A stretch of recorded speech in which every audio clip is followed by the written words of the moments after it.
Hello guys, in this video I am going to show you how to enable notifications on searches in the Vueling Airlines application. But first I just want to mention, don't forget to subscribe to my channel, because at 10,000 subscribers I am going to show you my whole YouTube revenue statistics and growth strategy, as well as how to make money online. Let's jump into it.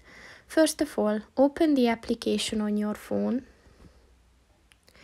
And then click on the More button at the bottom of the page on the right. And then click on the Settings button. And at the Notifications section, look for the Searches button. And if you want to enable reminders about your last search, in order not to miss the best price, then just click on the white circle next to it. And once it turned yellow, the notifications are on. So that's pretty much it for this video, guys. See you in the next one. Goodbye.